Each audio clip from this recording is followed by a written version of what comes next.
Thank you. Now, 2 decades have passed since the formation of the Chicago Foundation for Women. We're now at 2005. George W. Bush was inaugurated for his second term, and we were at war in both Afghanistan and Iraq. Hurricane Katrina devastated the Gulf Coast. It changed not just New Orleans, but our country forever. Nonprofits, including our foundation, banded together with celebrities and everyday people to help the disaster survivors. Oil prices skyrocketed, gas cost more than $3 a gallon. YouTube, Facebook, and MP3s changed the way we went online. Barack Obama, after his nationally acclaimed 2004 Democratic Convention speech, began his Senate term. Sandra Day O'Connor retired from the Supreme Court, making Ruth Bader Ginsburg the only woman on the court, but not for long. Here in Chicago, the White Sox celebrated a World Series win,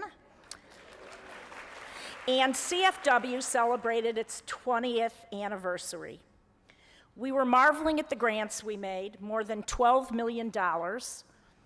My teenage daughter, Cynthia, already saw herself as a philanthropist, and she would carefully select the charities that she preferred, charities for women and children, for her annual birthday gift. And so here at CFW, we were focusing on nurturing our next generation of leaders. One woman who stepped forward to guide us and our foundation into the future is my friend and fellow board member, Sharmila Rao Thakkar.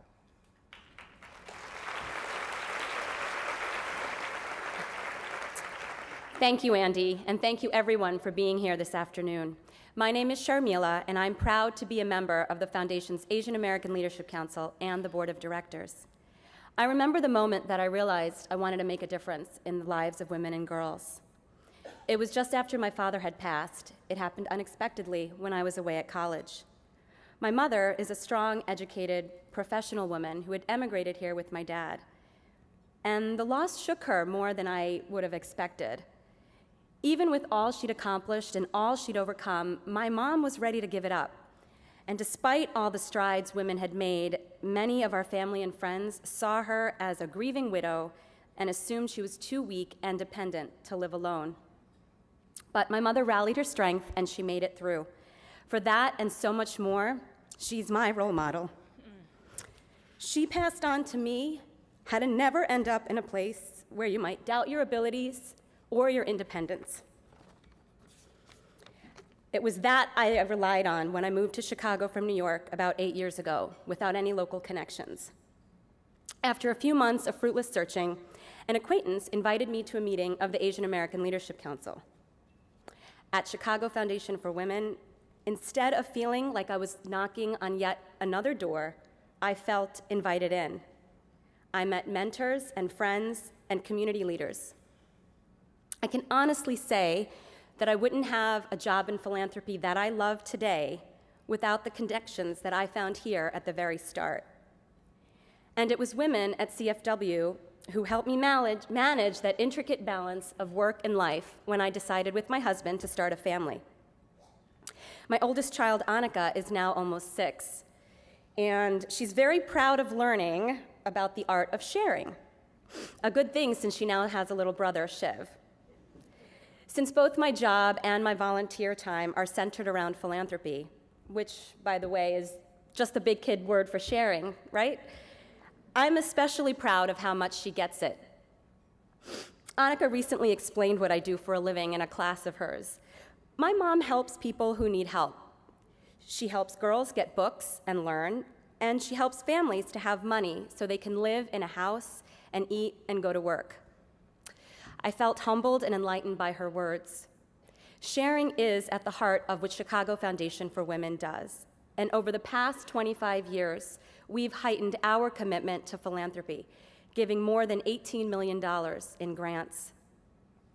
Last year, I was part of the community effort to shape CFW's new strategic plan. And we're now moving forward on that plan's ambitious goals. Give out millions more in grants, offer our grantees even more professional development, continue to foster women's leadership in diverse communities, and keep women's issues at the forefront. To do this, we need to raise more dollars than ever. So, everyone knows what's coming next. I'm asking you today to please share with Chicago Foundation for Women.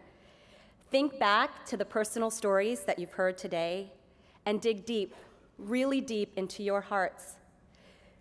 Think about what you can afford to give, and then think about what you and we can't afford to lose. Make your gift a little bigger in honor of a woman you love, a woman you've lost, a girl you've mentored, or someone you've heard from today. And I'm excited to share that a generous donor has agreed to match today's gifts up to $50,000.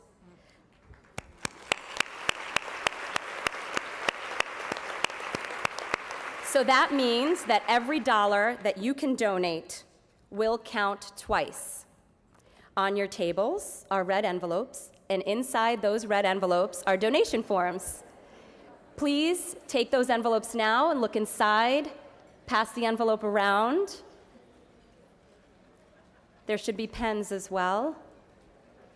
And take a moment to fill those out for us.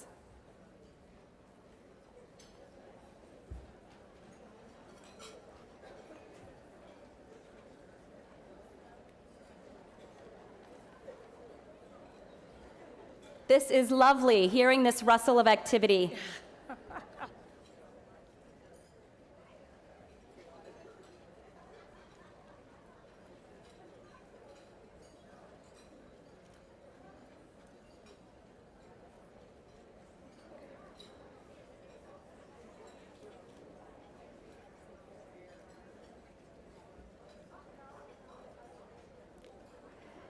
How are we doing?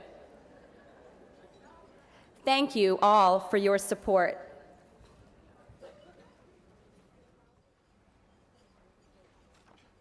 Thank you. And thanks to everyone who's making a gift today. Counts twice, pretty exciting. And with that, we're in 2010. What a remarkable time we live in. We have the first woman Speaker of the House, we have a wise Latina on the Supreme Court, and we have an African American president. In Chicago, not only do we have a hometown hero in our White House, but also, for the first time in decades, we're talking about electing a mayor that doesn't have the last name Daley. Cynthia's in her second year of college, taking a pre-med curriculum while majoring in French and hoping to also major in English. And in 5 days, she turns 20. And I'm proud to say that this year, Cynthia selected CFW for her birthday contribution. Thank you, Cynthia. Counts twice. And today, I share Cynthia's excitement about the future. Chicago Foundation for Women has a lot to celebrate and even more to look forward to. Our grantees have benefited from more than $18 million in grants, and with more resources, our communities can do even better.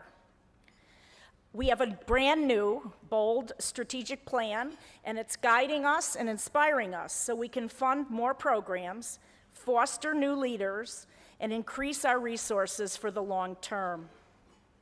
Every day, we're closer to achieving our vision of a world in which women and girls can achieve their potential and live in safe, just, and healthy communities.